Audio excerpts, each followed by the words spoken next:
Assalamualaikum warahmatullahi wabarakatuh.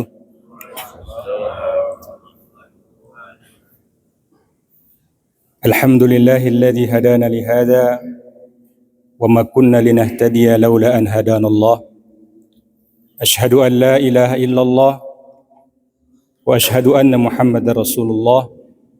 Allahumma salli wa sallim ala habibina al-Mustafa Muhammadin wa ala alihi wa ashabihi ajma'in. Amma ba'du, majelis yang dimuliakan oleh Allah Subhanahu wa taala, dalam sebuah kesempatan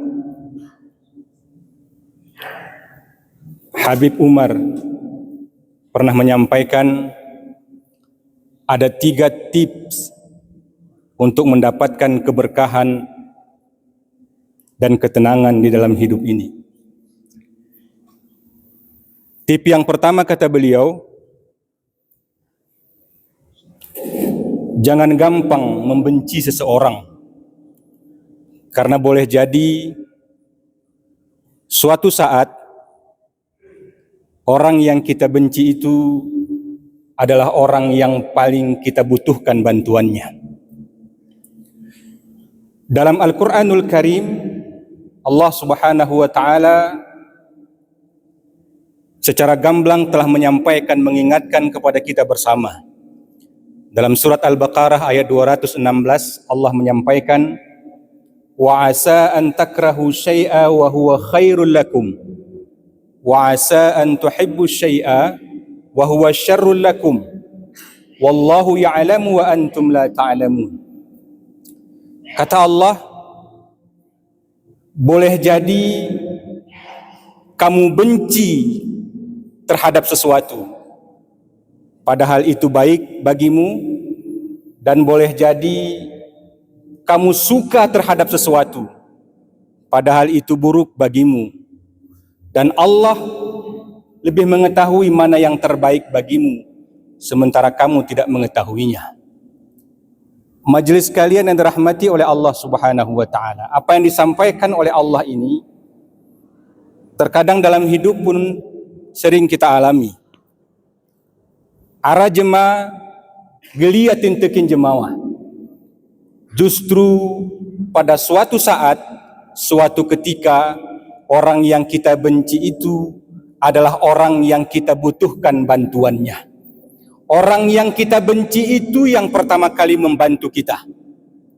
Dan dalam sejarah tercatat itu, baginda Rasul sallallahu alaihi wasallam pernah Abu Jahal itu menyewa seorang Yahudi. Tugas Yahudi ini adalah meludahi baginda Rasul setiap kali baginda Rasul lewat di jalan itu. Dan ini sudah berlangsung beberapa hari.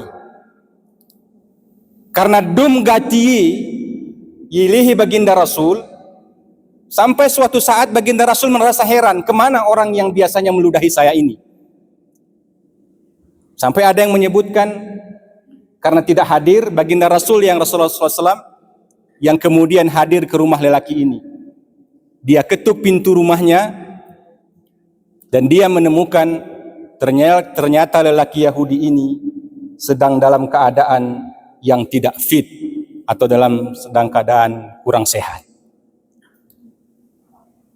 Ketika baginda Rasul bertanya kepada laki-laki ini, kenapa? Bagaimana keadaanmu hari ini? Laki-laki ini dengan tersipu malu menyebutkan bahwa dia dalam keadaan kurang sehat. Dan dia telah mengirim utusan kepada Abu Jahal, telah menyampaikan kepada Abu Jahal tentang keadaan dirinya. Tapi ternyata orang pertama yang membantu laki-laki ini bukan Abu Jahal yang menyewanya, tapi orang yang biasanya dia ludahi, yang pertama kali menjenguk dan membantu laki-laki Yahudi ini. Jangan gampang membenci seseorang, karena boleh jadi suatu saat, suatu ketika, orang yang kita benci itu yang kita perlukan, kita butuhkan bantuannya. Itu yang pertama, kata Habib Umar. Yang kedua, kata beliau, jangan gampang mencela seseorang, karena boleh jadi orang yang kamu cela itu lebih baik daripada kamu. Dalam Al-Quran surat Al-Hujarat ayat 11, Allah Subhanahu wa ta'ala telah mengingatkan juga, ya ayyuhalladzina amanu, wahai orang-orang yang beriman, la yaskhar qaumum min qaumin asa ayyakunu khairan minhum. Janganlah kalian mencela kelompok yang lain karena tidak sependapat dengan kalian, karena boleh jadi kelompok yang kalian benci itu, yang kalian cela itu lebih baik daripada kalian. Wala nisa'um min nisa'in, begitupun kelompok kaum ibu, kaum perempuan. Janganlah mencela kelompok perempuan yang lain. Asa ayyakuna khairam minhunna, karena boleh jadi kelompok yang kalian cela itu lebih baik daripada kelompok kalian sendiri. Wala talmizu anfusakum, dan janganlah yang lain saling mencela yang lainnya. Wala tanabazu bil alqab, dan janganlah kalian memberikan gelaran-gelaran, lakap-lakap perasin kepada kelompok yang lain. Bi'sal ismul fusuku ba'dal iman, karena sesungguhnya panggilan yang lebih buruk itu, ada yang paling buruk itu adalah panggilan kefasikan setelah keimanan. Majelis sekalian yang dirahmati oleh Allah Subhanahu wa ta'ala, dalam sejarah kepemimpinan Turki Utsmani di Turki, Istanbul, ada salah seorang sultannya, Sultan Murad kedua. Nama beliau Ahmad Murad. Beliau memerintah sekitar tahun 1623 sampai dengan 1640. Terlepas dari segala macam kontroversi beliau tentang kepemimpinannya, yang jelas bagi kaum sufi biasanya kisah beliau ini sering diangkat dan sering diungkapkan serta dikaji. Pada suatu malam, sultan ini bersama dengan dua penasehatnya, dengan menyamar tentunya, menelusuri lorong-lorong kota Istanbul. Pada sebuah tempat, beliau menemukan seorang lelaki yang tergeletak, yang telah mati, telah meninggal. Namun tidak ada seseorang pun, satu orang pun yang mau mempedulikan laki-laki ini. Sampai sang sultan yang menyamar itu bertanya kepada orang yang lewat, kenapa tidak ada orang yang mempedulikan laki-laki ini? Kata orang tersebut, laki-laki ini kerjaannya ke tempat pelacuran, laki-laki ini kerjaannya, hobinya adalah minum minuman keras. Tapi kata sang sultan yang menyamar itu, bukankah dia juga umat Nabi Muhammad? Kalian juga pernah melihat dia di masjid. Kalian pernah juga melihat dia membantu orang lain, mensalatkan orang lain. Bukankah kita sebagai umat Nabi Muhammad harus saling membantu, apalagi dia seorang muslim? Singkat cerita, beberapa orang dibantu dengan dua penasehat beliau ini membawa lelaki yang telah meninggal tadi ke rumahnya. Sampai di rumah, sang istri berkata kepada sultan, tapi sang istri itu tidak tahu kalau itu sultan. Wahai bapak atau wahai syekh, sebenarnya saya telah memperingatkan laki-laki saya ini atau suami saya ini untuk meninggalkan pekerjaan, pergi ke tempat pelacuran, pergi ke tempat minum-minuman keras. Saya sudah memperingatkan beberapa kali. Tapi apa yang dia katakan, bahwa dia akan terus melakukan itu sampai ajal menjemputnya. Dan kejadian malam itu juga, ketika dia terjatuh, minuman keras itu juga berhamburan. Waya ketigre meraih bantu jemawe rupen kelemoya.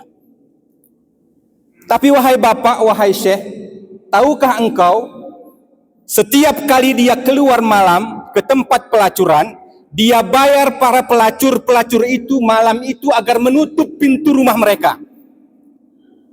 Agar malam itu tidak ada lagi kaum muslimin yang mengetuk pintu-pintu rumah pelacur. Ada beberapa orang kaum muslimin, walaupun tidak semuanya, yang terselamatkan malam itu dari perbuatan zina. Dan itu sudah dia lakukan bertahun-tahun. Saya juga telah memperingatkan dia tentang minuman keras yang dia bawa itu. Tapi apa kata suami saya? Dengan saya membeli minuman-minuman keras tiap malam itu, minimal ada anak muda kaum muslimin yang tidak lagi menegak minuman keras. Itu yang saya lakukan, itu yang dilakukan oleh suami saya. Dan minuman-minuman keras yang tiap malam itu dia beli, sesampai di rumah dipecahkannya di kamar mandi, airnya dibuang. Cuman satu permintaan beliau yang kebetulan ada saya dengar. Saya ingin, kalaupun nanti saya dipanggil oleh Allah Subhanahu wa Ta'ala, kematian saya diurus oleh sultannya kaum muslimin. Saya ingin kematian saya diurus oleh para ulama kota Istanbul, pembesar kota Istanbul. Kata sultan yang menyamar tadi kepada istri orang yang meninggal, "Wahai ibu, sayalah sultannya kaum muslimin. Sayalah Sultan Murad II, Ahmad Murad II. Saya yang akan mengurus tazhid mayatnya. Saya yang akan mengurus semua proses kematiannya sampai menguburkannya, dan para ulama seluruh kota Istanbul yang akan mengurus tazhid mayatnya. Jangan pernah mencela seseorang, karena boleh jadi orang yang kita cela itu lebih baik daripada kita." Itu tip yang kedua, kata Umar Al-Hafiz. Yang ketiga, jangan gampang marah ketika dicoba oleh Allah Subhanahu wa Ta'ala. Karena boleh jadi dengan cobaan itulah Allah Subhanahu wa Ta'ala mengangkat derajat kita ke tempat yang lebih tinggi, lebih baik, lebih mulia dari sebelumnya. Majelis sekalian yang dirahmati oleh Allah Subhanahu wa Ta'ala, dalam sebuah hadis baginda Rasul sallallahu alaihi wasallam pernah menyampaikan, "Aku bersumpah dengan 3 hal. Salah satunya adalah tidaklah seseorang dizalimi oleh orang lain. Dia bersabar dengan kezaliman yang diberikan oleh orang itu, kecuali Allah mengangkat derajatnya." Majelis sekalian yang dirahmati oleh Allah Subhanahu wa Ta'ala, itulah barangkali pada kesempatan ini yang dapat kami sampaikan. Ada 3 paling tidak tips dari Umar bin Muhammad bin Salim bin Hafiz, seorang ulama dari Tarim, kota Yaman, untuk meraih keberkahan dan kemuliaan dalam hidup ini. Yang pertama, jangan gampang membenci seseorang, karena boleh jadi orang yang kita benci itu suatu saat adalah orang yang paling kita butuhkan bantuannya. Yang kedua, jangan gampang mencela orang lain, karena boleh jadi orang yang kita cela itu justru jauh lebih baik daripada kita. Yang ketiga, jangan gampang marah ketika diberikan cobaan oleh Allah, karena boleh jadi itulah salah satu cara Allah mengangkat derajat kita ke tempat yang lebih baik dari sebelumnya. Demikian yang dapat kami sampaikan, mudah-mudahan ada manfaatnya. Kepada Allah kami mohon ampun, kepada tengku gurungku, amainengku, mohon maaf atas segala kesalahan dan kekurangan. Demikian, wabillahi taufiq wal hidayah. Assalamualaikum warahmatullahi wabarakatuh.